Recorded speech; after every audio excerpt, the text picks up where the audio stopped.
ओम शांति 15 मई 2023। ईश्वरीय ज्ञान आज की मुरली। मीठे बच्चे, चलते फिरते विचार सागर मंथन करो। यह ज्ञान मंथन ही बुद्धि का भोजन है। विचार कर सर्विस की नई नई युक्तियां निकालो।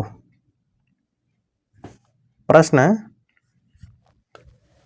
ज्ञान अमृत धारण करने व कराने की शक्ति किन बच्चों में आती है? उत्तर: जो बाप का बनते ही पवित्रता की पक्की प्रतिज्ञा करते हैं।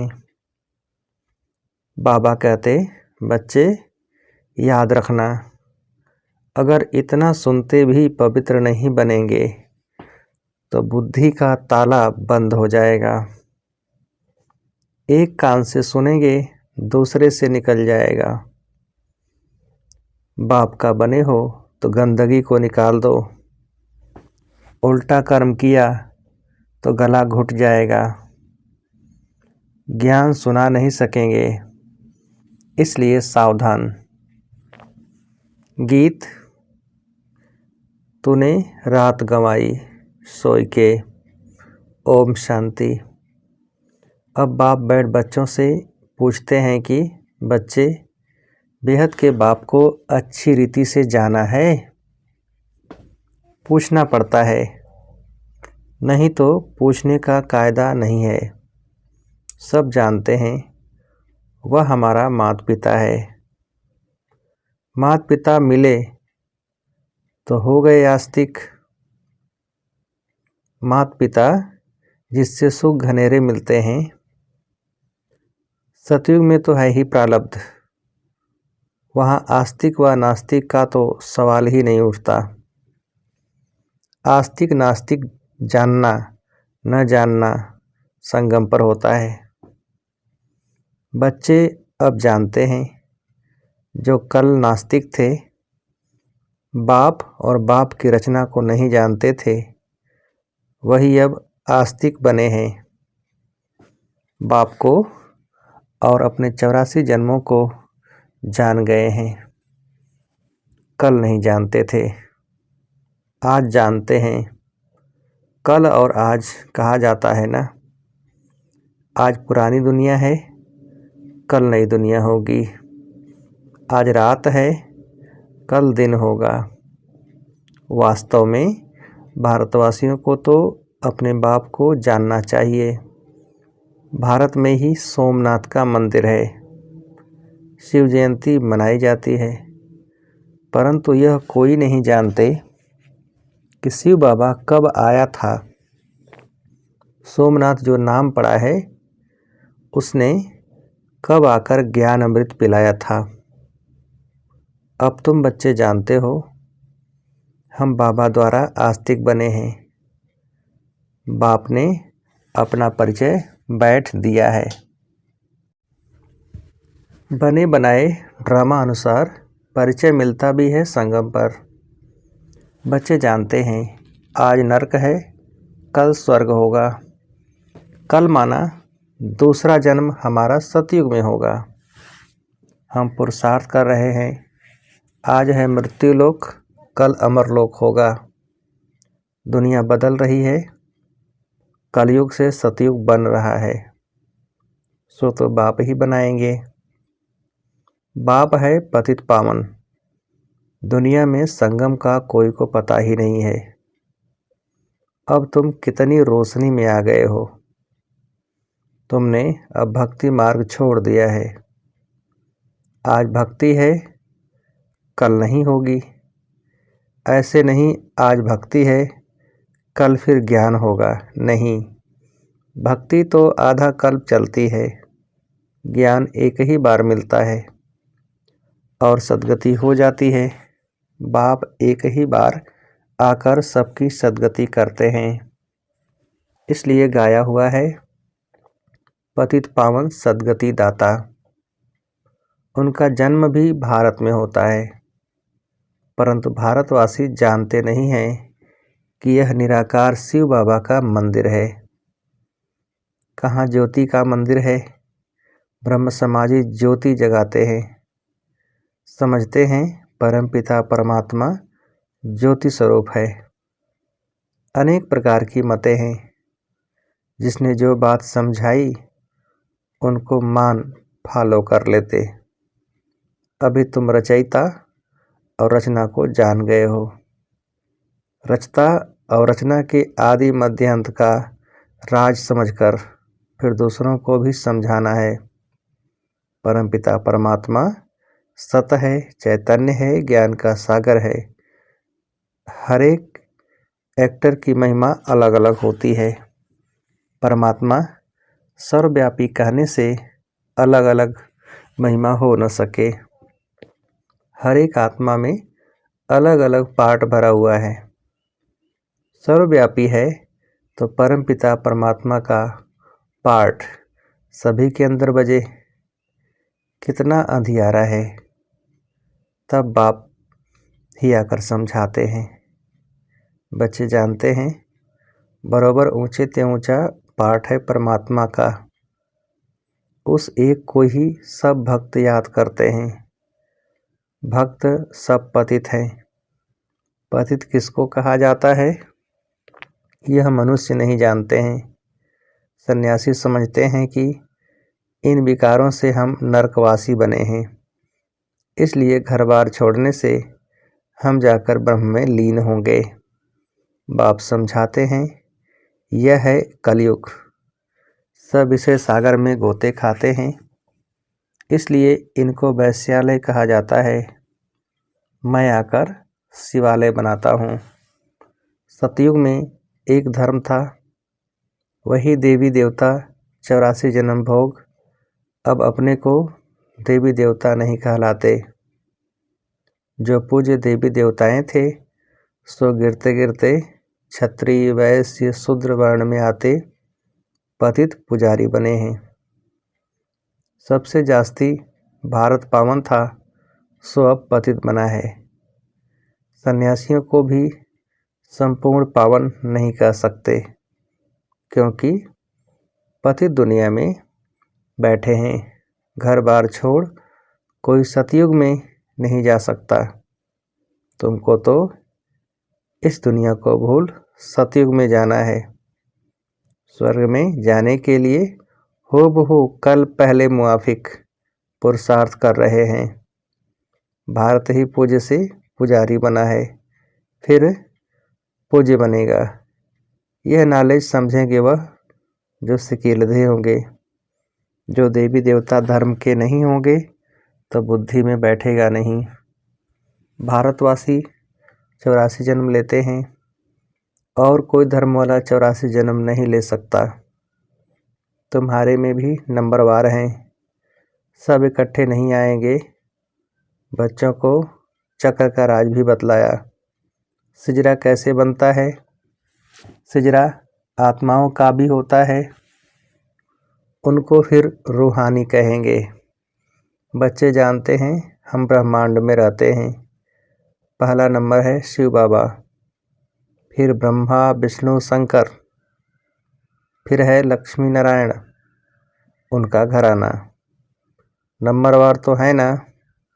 इस समय तुम्हारी बुद्धि में सारा झाड़ है, वहाँ यह ज्ञान नहीं है कौन कौन आएंगे, क्या क्या होगा। परंतु वहाँ अज्ञान भी नहीं कहेंगे, वह है प्रारब्ध जो इस ज्ञान से पाते हो। अभी है चढ़ती कला, पीछे है गिरती कला। 1250 वर्ष में 2 कला कम हो जाती है। थोड़े थोड़े होकर गिरते हैं।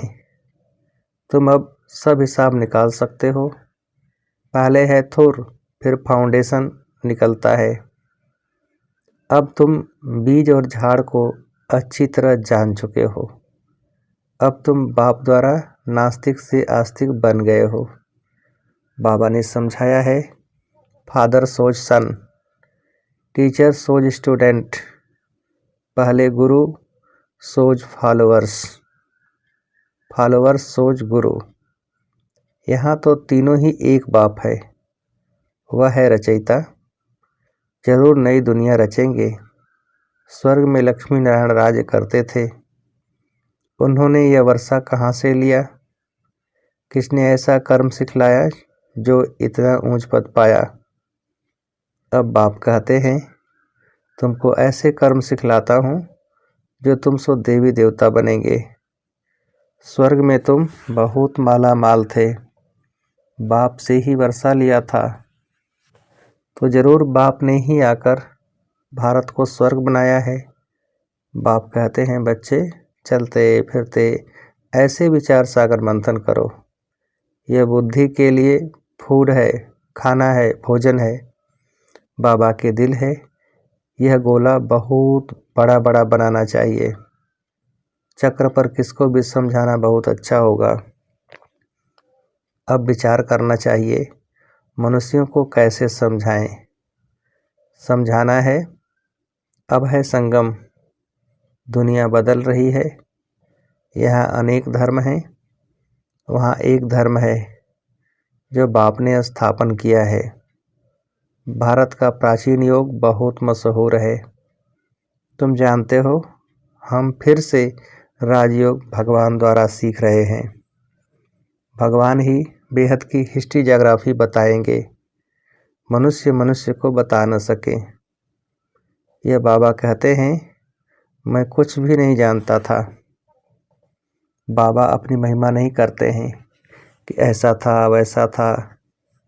बाप कहते हैं, यह भक्ति के कर्मकांड अब मत करो। अब भक्ति पूरी होनी है, रात के बाद दिन आएगा। अभी तुम बच्चे हो संगम पर ही नॉलेज मिलती है। बाप कैसे पहले सूक्ष्मोतन की रचना रचते हैं, फिर प्रजापिता ब्रह्मा द्वारा नई सृष्टि रचते हैं। इनका ही मनुष्य सृष्टि सिजरा है। इसको ही आदिदेव आदिदेवी कहा जाता है। एडम ईव भी कहते हैं। अब माता पिता है तो सृष्टि कैसे रची? एडम को आदिदेव ब्रह्मा कहेंगे, परंतु वह क्रिएटर नहीं है। ऐसे नहीं समझते परम पिता परमात्मा ने एडम द्वारा कराया। जरूर गॉड ही स्वर्ग का रचयिता है। वह है निराकार बाबा। हम आत्माएं भी निराकार हैं। यह शरीर लेकर पुनर्जन्म में आती हैं पाठ बजाने। निराकार बाप को भक्ति में याद करते हैं। वह परम धाम में रहते हैं। वह पतित पावन है। पतित दुनिया में आकर बच्चों को पढ़ाए पावन दुनिया में ले जाते हैं। इसलिए बाप भी है, टीचर भी है, बेहद की हिस्ट्री ज्योग्राफी पढ़ाते हैं। अब तुम मास्टर नॉलेजफुल बन रहे हो। अब बाप कहते हैं, बच्चे याद रखना, पवित्र नहीं रहेंगे तो कितना भी सुनेंगे। एक कान से सुनेंगे, दूसरे से निकल जाएगा। पहले पवित्रता की प्रतिज्ञा करो, नहीं तो पापों का बोझा कटेगा नहीं। पावन नहीं बनते हो तो और ही जोर से गिरते हो। बाप कहते हैं, याद रखना, अब पावन न बने तो बहुत सज़ा खानी पड़ेगी। अज्ञान काल में इतनी सज़ा नहीं मिलती है, परंतु मेरे पास आकर प्रतिज्ञा कर, फिर पवित्र नहीं बने और छिपकर इंद्र सभा में आते रहेंगे तो बहुत दंड खाना पड़ेगा और ही पत्थर बुद्धि बन पड़ेंगे। फिर साधारण प्रजा में चले जाएंगे। मर्तबा भी नंबरवार है ना। ऊंचे ते ऊंचे भी बनते हैं तो नीचे ते नीच भी बनते हैं। यहाँ तो सबको दुख है, अचानक मौत हो जाती है। वास्तव में काल आना चाहिए पूरी आयु में। बरोबर भारत में कायदे अनुसार आयु पूरी होती थी। बूढ़े होते थे तो साक्षात्कार होता था कि अब फिर बच्चा बनेंगे। यहाँ तुम जानते हो, शरीर छोड़ बाप के पास जाएंगे। यह पुराना चोला उतारना है। बाप को घड़ी घड़ी याद करना है। बाबा बस हम आए कि आए।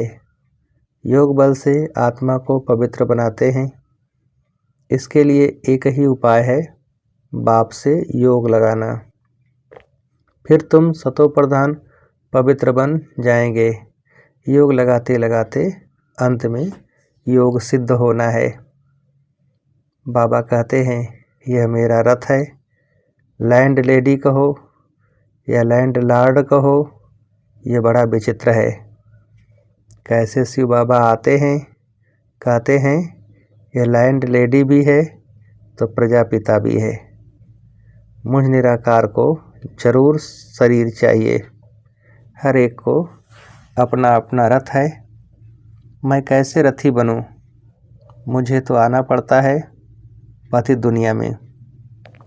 श्री कृष्ण तो पावन था, ड्रामा में यह रथ मुकर्रर है।